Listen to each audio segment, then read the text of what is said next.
Imaginen por un instante que la historia que creían conocer, la más grande de todas, la del sacrificio de Jesús en la cruz, es mucho más que un evento histórico. ¿Y si les dijera que cada detalle de esa tarde oscura en el Gólgota no fue una casualidad, sino una especie de código profético, un presagio inquietante de los eventos que aún están por venir? ¿Qué pasaría si la cruz, el símbolo máximo del amor y el sufrimiento, es también un mapa, una hoja de ruta que nos revela el final de los tiempos? Hemos creído que la cruz fue el punto culminante de la redención, el fin de un plan divino. Y sí, lo fue. Pero, ¿y si también fue el inicio de un eco profético que resuena a través de los siglos? Un eco que se amplificará hasta convertirse en un estruendo ensordecedor justo antes del regreso de Cristo. ¿Y si los mismos fenómenos que acompañaron su muerte son un adelanto, un tráiler divino, de lo que veremos cuando regrese en gloria y poder? Durante años, hemos analizado las profecías bíblicas, buscado señales en los titulares de las noticias, intentado descifrar el calendario divino. Pero, ¿y si la clave para entender el futuro ha estado oculta, a plena vista, en el evento más trascendental de la historia humana, la crucifixión? No hablo solo de conexiones superficiales, sino de paralelos asombrosos, detalles específicos, a menudo pasados por alto, que conectan el sufrimiento en la cruz con las señales dramáticas de la segunda venida de Cristo. Estamos a punto de desenterrar estas conexiones, a explorar cómo cada gota de sangre, cada grito, cada temblor de la tierra en el Calvario, nos habla directamente de los días finales. Prepárense para una revelación que cambiará por completo la forma en que ven la cruz y, más importante aún, la forma en que entienden el tiempo en el que vivimos. ¿Están listos para ver la historia más grande jamás contada con ojos completamente nuevos? Porque lo que van a descubrir, amigos, no es solo información. Es una advertencia, una preparación y, para los creyentes, una esperanza inquebrantable. Acompáñenme en este viaje a través de sombras y revelaciones, la cruz y el crepúsculo final. Para comenzar nuestro viaje, regresemos a ese día fatídico, hace casi 2000 años. Jesús estaba colgado en la cruz, entre dos ladrones, expuesto a la burla de la multitud. La hora sexta había llegado, alrededor del mediodía, y de repente, algo sobrenatural e inexplicable comenzó a ocurrir. Los evangelios de Mateo, Marcos y Lucas nos lo describen con una solemnidad escalofriante. Desde la hora sexta hubo tinieblas sobre toda la tierra hasta la hora novena. Marcos 15:33 y Lucas 23:44 lo confirman. Una oscuridad profunda, impenetrable, cubrió la tierra por 3 largas horas, desde el mediodía hasta las 3 de la tarde. Ahora, piensen en esto por un momento. No fue un eclipse solar cualquiera. Un eclipse solar total dura solo unos pocos minutos en un área limitada. Y además, la Pascua, en la que se crucificó a Jesús, se celebra siempre en luna llena, cuando un eclipse solar es astronómicamente imposible. Esta fue una oscuridad sobrenatural, una manifestación directa del juicio divino. Pero, ¿fue solo un fenómeno aislado, una señal de luto por la muerte de Cristo, o algo mucho más profundo? ¿Qué nos revela esta oscuridad sobre la oscuridad que precederá el retorno de Cristo? Aquí es donde los paralelos comienzan a ser escalofriantes. Si volteamos las páginas de la Biblia hacia el final, hacia las profecías de los últimos días, encontramos descripciones que hacen eco, poderosamente, de esta escena en el Calvario. El profeta Joel, mucho antes de Cristo, ya hablaba de un día venidero en Joel 2:31.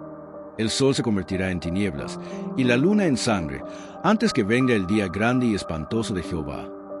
Y el Apocalipsis, en su descripción de los juicios finales, reitera esta imagen de una oscuridad cósmica. En Apocalipsis 6:12, cuando el sexto sello es abierto, leemos: hubo un gran terremoto, y el sol se puso negro como tela de silicio, y la luna se volvió toda como sangre. ¿Ven la conexión?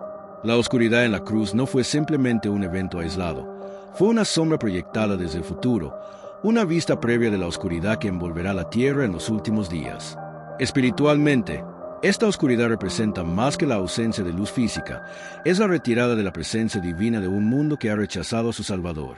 Así como Dios apartó su rostro simbólicamente de Cristo en la cruz mientras llevaba nuestros pecados, permitiendo que la oscuridad física lo envolviera, también habrá un tiempo en el fin de los tiempos cuando la presencia restrictiva de Dios se retire del mundo impío, permitiendo que la oscuridad espiritual y moral se asiente. ¿Cómo se sentirán esas 3 horas de oscuridad final para la humanidad? ¿Será solo la ausencia de luz o la agonía de la ausencia de Dios? Pero hay un detalle aún más desgarrador en este acto y de nuestra revelación. En medio de esa oscuridad, resonó un grito que ha conmovido los corazones de millones por siglos. El Evangelio de Mateo nos lo narra. Cerca de la hora novena, Jesús clamó a gran voz, diciendo, Elí, Elí, ¿lama sabactani? Esto es, Dios mío, ¿por qué me has desamparado? Este es un momento de profunda angustia, de un abandono que para nosotros es inimaginable. Cristo, quien siempre había estado en perfecta comunión con el Padre, sintió el peso total del pecado del mundo, y con ello, la terrible separación de la santidad divina. ¿Puede este grito de abandono ser un eco de lo que experimentará la humanidad justo antes de su regreso? Piensen en el contexto de los últimos días. Habrá un periodo de gran tribulación, de angustia sin precedentes, donde la humanidad sentirá un desamparo abrumador. Se buscará a Dios, pero no se le encontrará. La voz del Espíritu Santo, que hoy nos convence y nos guía, será silenciada para aquellos que persistentemente lo han rechazado. Habrá una sequía, no de agua, sino de la palabra de Dios, como lo describe Amós 8:11. He aquí vienen días, dice Jehová el Señor, en los cuales enviaré hambre a la tierra, no hambre de pan, ni sed de agua, sino de oír la palabra de Jehová. Esta sensación de desamparo, de silencio divino, es una precondición para el juicio. Así como Jesús experimentó la separación del Padre en la cruz para que nosotros nunca tuviéramos que experimentarla si nos aferramos a Él, habrá un tiempo en que aquellos que han rechazado ese sacrificio sentirán la angustia del abandono divino de primera mano. Es el momento en que Dios se retira para permitir que el mal alcance su clímax, antes de su intervención final. La oscuridad de la cruz y el grito de abandono de Jesús nos ofrecen una ventana a los días finales. Nos advierten de un tiempo de angustia sin igual, donde la luz de la verdad parecerá haberse extinguido y la presencia divina se sentirá distante para aquellos que no se han preparado. Es un llamado a la reflexión. ¿Cómo nos estamos preparando para esos momentos de silencio divino? ¿Estamos cultivando una relación con Dios tan profunda que, aun en la mayor oscuridad, podamos sentir su cercanía y no su abandono? La cruz nos muestra el camino a través de la oscuridad. Pero, ¿qué pasará cuando la tierra misma comience a temblar? No por un simple ajuste geológico, sino en respuesta directa a la presencia de Dios. Y aún más intrigante, ¿qué significa la resurrección de los santos en la crucifixión para el gran evento de la resurrección final? La respuesta a estas preguntas yace en nuestro próximo acto. La oscuridad que cubrió la tierra fue solo el preludio de un evento aún más estruendoso, un fenómeno que la propia naturaleza no pudo contener ante la magnitud del sacrificio que se estaba llevando a cabo. La Biblia nos narra que, en el instante preciso de la muerte de Jesús, la tierra tembló y las rocas se partieron.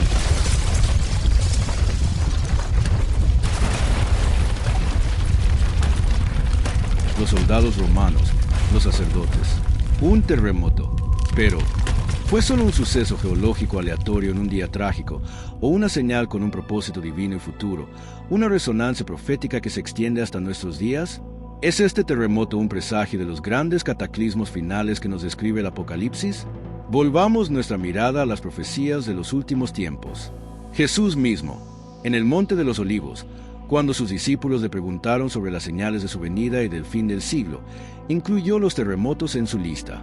En Mateo 24:7, les advirtió: habrá terremotos en diferentes lugares, y hambres y pestilencias, y todo esto será principio de dolores de parto. Noten la frase, principio de dolores de parto. Un terremoto en la cruz, y terremotos crecientes como dolores de parto antes de su regreso. No es casualidad. El libro de Apocalipsis refuerza esta conexión de manera impactante. Los terremotos no son solo fenómenos naturales, sino instrumentos del juicio divino y precursores de la intervención de Dios. Apocalipsis 6:12 describe un gran terremoto al abrirse el sexto sello, el mismo sello que trae la oscuridad que ya exploramos. Más adelante, en Apocalipsis 11:13, se registra un terremoto que derriba la 10ª parte de la ciudad y mata a 7,000 hombres. Y finalmente, en Apocalipsis 16:18, antes del juicio final de Babilonia, leemos de un gran terremoto, un terremoto tan grande cual no lo hubo jamás desde que los hombres han estado sobre la tierra, tan grande terremoto. La tierra misma reacciona a la presencia divina, tiembla ante la manifestación de su gloria o de su juicio. El terremoto en la cruz fue un testimonio del poder de Dios, una validación cósmica de que el Hijo de Dios estaba muriendo. Fue un acto de juicio sobre el pecado y un anuncio de la victoria venidera. De la misma manera, los terremotos de los últimos días no serán simplemente catástrofes naturales, sino clamores de la tierra que se prepara para la venida de su Rey, para la renovación final, para el establecimiento de un nuevo cielo y una nueva tierra donde la justicia mora. ¿Están nuestros corazones temblando con la misma expectativa que la tierra? Pero el terremoto en la cruz no vino solo. Hubo un detalle aún más asombroso, uno que a menudo se pasa por alto en la narrativa de la crucifixión, pero que contiene una profunda carga profética. Mateo 27, 52-53 continúa la descripción. Y los sepulcros se abrieron, y muchos cuerpos de santos que habían dormido se levantaron, y saliendo de los sepulcros después de la resurrección de él, vinieron a la santa ciudad y aparecieron a muchos. Deténganse a pensar en esto. En el momento de la muerte de Jesús, mientras la tierra se convulsionaba, los muertos justos cobraron vida. Fue una resurrección prematura, un anticipo glorioso de lo que vendría. ¿Cómo se conecta esta resurrección prematura con la resurrección final de los justos en la segunda venida? ¿Es acaso esta una primicia, una garantía de la promesa que nos aguarda a todos los creyentes? La conexión es innegable y gloriosa. La resurrección de Jesús es la primicia de todos los que duermen, 1 Corintios 15:20. Él fue primero en resucitar con un cuerpo glorificado, inaugurando una nueva era. Y esos santos que se levantaron en Jerusalén fueron una muestra de su poder, una demostración del cumplimiento de la promesa de Jesús. Yo soy la resurrección y la vida. El que cree en mí, aunque esté muerto, vivirá. Juan 11:25. Esta resurrección en la cruz no es un mero detalle pintoresco. Es una poderosa señal de que la muerte ha sido vencida. Es la garantía de que, así como Cristo fue levantado de los muertos, aquellos que han creído en él también serán levantados en el día final. 1 Tesalonicenses 4, 16-17 describe la resurrección de los justos en la segunda venida, porque el Señor mismo con voz de mando, con voz de arcángel y con trompeta de Dios, descenderá del cielo, y los muertos en Cristo resucitarán primero. Luego nosotros los que vivimos, los que hayamos quedado, seremos arrebatados juntamente con ellos en las nubes para recibir al Señor en el aire, y así estaremos siempre con el Señor. Los sepulcros abriéndose en la cruz fueron una poderosa confirmación del poder de Jesús sobre la muerte. Fue un anuncio de que tenía las llaves del Hades y de la muerte. Apocalipsis 1:18. Esta primicia de resurrección nos infunde una esperanza inquebrantable. Los terremotos en la cruz y en los últimos días son precursores, no solo de juicio, sino también de la renovación final, de la creación de cielos nuevos y tierra nueva donde mora la justicia. La resurrección de los santos en la cruz nos asegura que la muerte no tiene la última palabra. ¿Qué significa la resurrección de Cristo para nuestra propia esperanza y el futuro que nos espera? Significa que no hay desesperanza para el creyente, que cada terremoto, cada señal de los últimos días, lejos de ser motivo de pánico, debe ser una campana que nos recuerda que nuestro Redentor vive y que pronto regresará. Significa que, incluso si enfrentamos la muerte, la vida eterna está asegurada. La tierra puede temblar, pero nuestra fe debe permanecer inquebrantable. Pero la cruz fue también el escenario de una batalla cósmica, una lucha invisible que determinaría el destino de la humanidad. ¿Qué nos revela esta batalla espiritual sobre la confrontación final entre el bien y el mal que culminará en la segunda venida? ¿Y cómo se relaciona la imagen gráfica del pisado del lagar de Isaías con el derramamiento de sangre en la cruz y el juicio venidero? Estas son las profundas preguntas que desvelaremos en el siguiente acto. Hemos explorado la oscuridad que cubrió la tierra y el temblor que la sacudió. Pero el Calvario no fue solo un escenario físico de sufrimiento, fue el epicentro de una guerra cósmica, una batalla invisible pero furiosa que se libró en el ámbito espiritual. Mientras Jesús agonizaba en la cruz, se estaba llevando a cabo el enfrentamiento definitivo entre las fuerzas del bien y del mal. Esto no fue solo una muerte física, fue el clímax de una guerra que había comenzado mucho antes, en los cielos. Pablo, en Colosenses 2:15, nos da una visión profunda de lo que realmente ocurrió.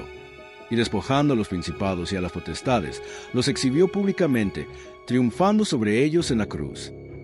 Jesús no solo murió, Él desarmó, desnudó y humilló a las fuerzas demoníacas que habían esclavizado a la humanidad a través del pecado y la muerte. La cruz, aparentemente un instrumento de derrota, se convirtió en su trono de victoria, el lugar donde ganó la batalla definitiva contra Satanás y sus huestes. ¿Fue solo una muerte física o el clímax de una guerra cósmica? Y más importante, ¿cómo se refleja esta guerra espiritual en los eventos que rodearán la segunda venida de Cristo? Este triunfo en la cruz es el modelo, el anticipo de la gran batalla espiritual que caracterizará los últimos tiempos antes del retorno de Cristo.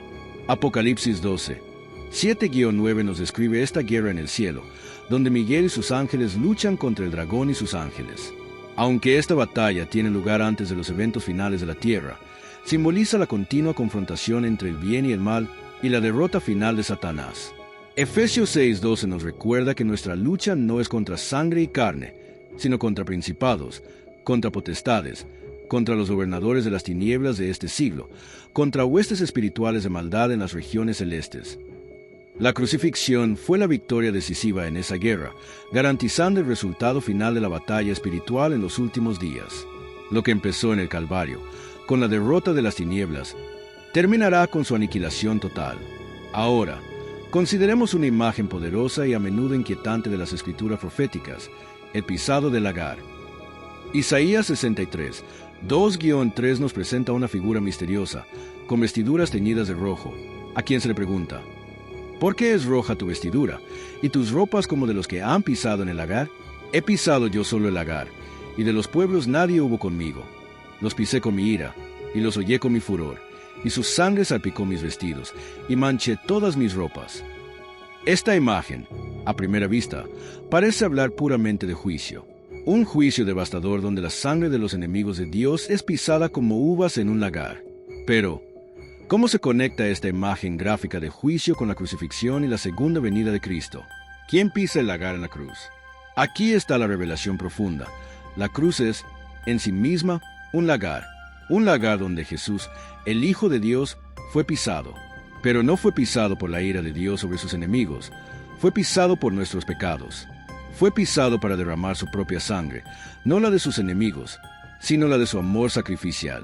Su vestidura se tiñó de rojo, sí, pero con su propia sangre, derramada para nuestra redención. Él pisó el lagar solo, porque de los pueblos nadie hubo con él en ese sufrimiento incomprensible. Él cargó solo el peso de la ira divina contra el pecado, para que nosotros no tuviéramos que hacerlo. Pero la profecía del lagar de Isaías también tiene una aplicación directa en la segunda venida de Cristo. Apocalipsis 14, 19-20 retoma esta misma imagen, pero esta vez con un matiz diferente. Y el ángel arrojó su hoz en la tierra, y vendimió la viña de la tierra, y echó las uvas en el gran lagar de la ira de Dios. Y el lagar fue pisado fuera de la ciudad, y del lagar salió sangre hasta los frenos de los caballos, por 1,600 estadios.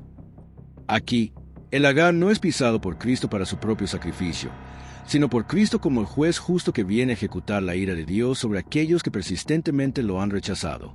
Él, quien en la cruz fue el cordero sacrificado en el lagar del amor, en su segunda venida será el león de Judá que pisará el lagar del juicio. Sus vestiduras, que se tiñeron de su propia sangre en el Calvario, volverán a teñirse, pero esta vez con la sangre de sus enemigos en el día de su ira. La cruz, entonces, es el punto de inflexión. Es donde la justicia y la misericordia se encontraron. Es donde la batalla cósmica fue ganada para los creyentes y donde el juicio venidero fue sellado para los impíos. El derramamiento de sangre en la cruz nos habla de redención. El derramamiento de sangre en el lagar de la ira nos habla de justicia. Ambos son actos divinos. Ambos son llevados a cabo por el mismo Cristo. ¿Entendemos la magnitud de la victoria de Cristo en la cruz y su relevancia para la batalla espiritual actual? Vivimos en medio de esa batalla, pero la victoria ya está asegurada. La cruz nos da el coraje para perseverar, sabiendo que el enemigo ya ha sido derrotado. Y el lagar pisado nos advierte de la seriedad del rechazo a Cristo y de la inevitable justicia divina. Pero hay más. Las últimas palabras de Jesús en la cruz fueron solo un suspiro final o una declaración con un eco profético que resuena hasta el Apocalipsis. Y la promesa de Jesús a sus acusadores de que un día lo verían sentado a la diestra del poder de Dios. ¿Cómo se conecta con la visión gloriosa de su segunda venida que cada ojo verá? Estas preguntas nos llevarán a la cumbre de nuestra revelación en el último y más impactante acto. Hemos llegado al final de nuestro viaje, pero el eco de estas revelaciones debe seguir resonando en sus corazones. Hemos desenterrado sombras profundas y revelaciones asombrosas que conectan de manera indisoluble el sufrimiento de Cristo en la cruz con las señales proféticas de su segunda venida. Vimos cómo la oscuridad en el Calvario fue un presagio del velo de tinieblas que cubrirá la tierra antes de su regreso, un tiempo de aparente silencio divino que culminará en su manifestación. Descubrimos cómo el terremoto que partió las rocas en la crucifixión es un eco de los grandes cataclismos que marcarán el fin de la era, y cómo la resurrección de los santos en ese momento fue una gloriosa primicia de la resurrección final de los justos. Exploramos la batalla espiritual que se libró y ganó en la cruz, una victoria que garantiza la derrota final de las fuerzas del mal en los últimos días. Y nos sumergimos en la poderosa imagen del pisado del lagar, entendiendo que Cristo fue pisado en el lagar del amor para nuestra redención, y que regresará para pisar el lagar del juicio sobre sus enemigos. Finalmente, escuchamos el eco de sus palabras, ese victorioso, consumado es, en la cruz, que resuena con el hecho está del Apocalipsis, sellando el destino de la historia. Y como su promesa de que todo ojo le verá no es solo una advertencia para sus acusadores, sino una gloriosa expectativa para sus seguidores. ¿Qué significa todo esto para nosotros, que vivimos en los tiempos finales? Significa que la cruz no es solo un relicario histórico de un evento pasado, es un manual de instrucción para el futuro, un mapa profético escrito con la sangre de Cordero. Cada detalle de su pasión nos grita sobre la urgencia de estos días. Nos dice que las señales no son aleatorias, sino que tienen un propósito divino, conectadas directamente con el acto supremo de redención. Nos llama a la preparación personal. Si la oscuridad, el temblor y el juicio son ecos de lo que Cristo soportó por nosotros, ¿cuánto más debemos anhelar su regreso y vivir en santidad? Nos exhorta al arrepentimiento, porque la misma misericordia que se ofreció en el lagar de la cruz se convertirá en juicio para aquellos que la rechacen. Y nos impulsa a la evangelización, a compartir este mensaje de esperanza y advertencia, para que más personas puedan estar listas para ese día glorioso. El Jesús crucificado regresará, no como el sufriente siervo, sino como el Rey de Reyes y Señor de Señores. Su victoria en la cruz es la garantía de su victoria final. Su venida será la consumación de todas las cosas, el momento en que toda rodilla se doblará y toda lengua confesará que Él es el Señor. ¿Están listos para el día en que la sombra se convierta en la más brillante revelación? El tiempo se acerca, las señales se cumplen. Que la cruz sea no solo el recuerdo de un sacrificio, sino la promesa viva de un rey que pronto viene a buscar a los suyos y a establecer su reino eterno. Maranata, el Señor viene.